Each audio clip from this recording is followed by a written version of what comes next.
vamos a realizar uno de los exámenes que cayó en la PEBAU del año pasado, de 2021, referidos a campo magnético. ¿De acuerdo? Recordad que la estructura de los ejercicios es siempre la misma. Primero teoría, un punto, luego un problema, un punto y medio. ¿Vale? Aquí nos dice que un electrón se mueve en sentido positivo del eje OX en una región en la que existe un campo magnético dirigido en el sentido negativo del eje OZ. ¿Vale? Así que vamos a dibujar nuestros ejes. ¿Vale? Hay uno. ¿Vale? X, Y y Z. Tengo mi electrón. ¿Vale? Me dicen que la velocidad en el eje positivo X y el campo magnético en el eje negativo del Z. ¿Vale? Dice, primera parte.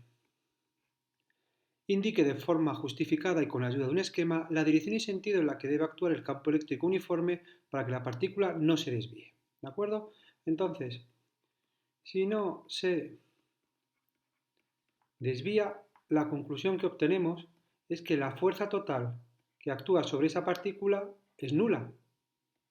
Y sabemos que esa fuerza total es el resultado de la fuerza eléctrica debido al campo eléctrico más la fuerza magnética debida al campo magnético. Por lo tanto, el vector fuerza eléctrica es menos el vector fuerza magnética. Y esto significa que ambas fuerzas tienen igual dirección, el sentido es opuesto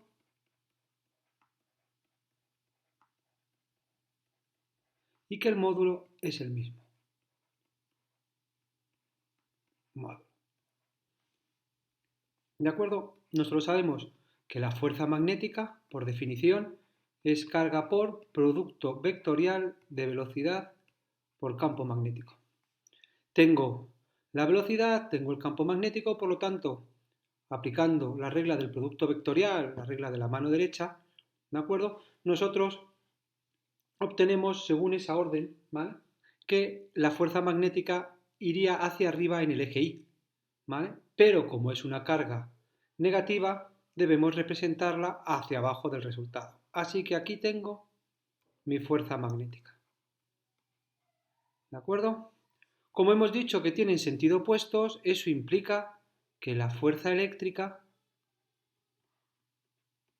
tiene que ir en el eje Y, pero sentido positivo. Y ahora, si nos fijamos, como la fuerza eléctrica por definición es carga por campo, eso implica que al ser la carga negativa, fuerza eléctrica y campo eléctrico tienen la misma dirección, es decir, eje y sentidos opuestos. Como la fuerza eléctrica va en sentido positivo, el campo, aquí abajo, va en sentido negativo. ¿De acuerdo? ¿Vale? Esa sería la primera parte. Y ahora me preguntan qué relación deben de cumplir para ello los módulos entre ambos campos. Pues entonces la segunda parte de esta primera parte será coger esta idea, ¿vale? Perdón, esta, que tienen el mismo módulo, es decir, que la fuerza eléctrica es igual que la fuerza magnética en módulo. Yo sé que la fuerza eléctrica es carga por campo y que la fuerza magnética es carga por velocidad por campo magnético por el seno del ángulo que forman velocidad y campo. Como son perpendiculares, ángulo 90, seno 1, así que es carga por velocidad por campo. Agrupándolo todo aquí, carga por campo es igual a carga por velocidad por campo, simplificando, el campo eléctrico es igual que la velocidad por el campo magnético, ¿vale? Y dado que me piden qué relación hay entre los módulos, cojo el campo eléctrico, lo divido entre el campo magnético y obtengo que es igual a la velocidad de la partícula. Esa es la relación. El campo eléctrico dividido entre el campo magnético tiene que coincidir con el valor de la velocidad de la partícula. ¿De acuerdo? De esa manera tendríamos el apartado A. Y ahora nos vamos al apartado B. ¿De acuerdo? En este apartado B, nosotros lo que vamos a hacer es observar qué es lo que ocurre con un protón. Nos dice que un protón describe una trayectoria circular en sentido antihorario en el plano XY, con una velocidad de módulo igual a 3 por 10 a la 5 metros por segundo a la menos 1, en una región que existe un campo magnético uniforme de 0,05 teslas. ¿Vale? Entonces, yo lo que tengo es, vamos a intentar dibujar una órbita una trayectoria lo más circular posible. Aquí tengo yo mi protón, ¿de acuerdo?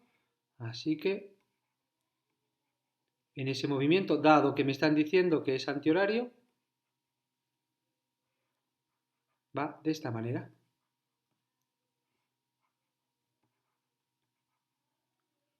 ¿De acuerdo? Y dado que la fuerza magnética es una fuerza de naturaleza central, en todo momento irá dirigida hacia el centro de la trayectoria.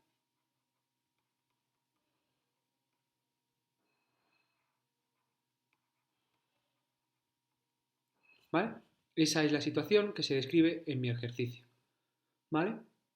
Me dicen que cuál es la dirección y el sentido del campo magnético. ¿Vale? En la primera parte.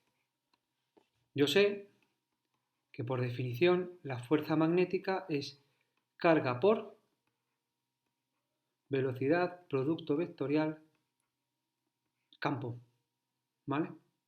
Entonces, si nos fijamos, aplicando las reglas del producto vectorial, con la regla de nuestra mano derecha, observamos que para que se produzcan esas condiciones, mi campo magnético tiene que ser entrante en la hoja del papel, es decir, tiene que estar en el eje OZ en el sentido negativo, ¿vale? Al aplicar las reglas del producto vectorial. Y ahora me piden que calcule de forma razonada el periodo del movimiento y el radio de la trayectoria de dicho protón. ¿De acuerdo? Pues entonces, en este apartado ahora, lo que vamos a hacer, un poco de espacio, vamos al II. Para conocer esas magnitudes, nosotros lo que vamos a hacer es partir de la naturaleza central de la fuerza magnética. Es decir, carga por velocidad por campo va a ser igual que masa por velocidad partido del radio. Simplificando, carga por campo magnético es igual que masa por velocidad partido de radio. Si de aquí despejamos el radio, tenemos que esto es masa por velocidad partido de carga por campo. Y si nos fijamos, ya tenemos todos los datos. ¿Cuál es la masa del protón? 1,7 por 10 a la menos 27 kilos. ¿Cuál es la velocidad? Me han dicho que era 3 por 10 a la 5. ¿Cuál es la carga? Como me dan el valor de la carga fundamental, pues es esa carga en valor positivo, 1,6 por 10 a la menos 19 coulombios. Y por último el campo, que me han dicho que era de 0,05 teslas. Si operamos, y yo no me he equivocado, eso sale 0,064 metros. Este es el radio que describe mi partícula. Y ahora me piden el periodo. Pues para calcular el periodo lo más fácil es partir de la ecuación de un movimiento con velocidad constante. ¿Vale? Espacio partido por tiempo, el espacio cuando describa una vuelta, 2πr, el tiempo invertido será el del periodo. ¿De acuerdo? De aquí, despejando periodo, esto es 2pi por r partido de la velocidad. 2pi por el radio, lo acabamos de calcular, 0,064. La velocidad son esos 3 por 10 elevado a la 5 metros por segundo. Si despejas de ahí, 1,34 por 10 a la menos 6 segundos. Ese es el periodo que me está pidiendo mi ejercicio. ¿De acuerdo? Calcule de forma razonada el periodo del movimiento y el radio de la trayectoria del protón. Importante, me están preguntando aquí de forma razonada. ¿De acuerdo? Así que hay que realizar una deducción de las ecuaciones. ¿Vale? Importante leer los enunciados.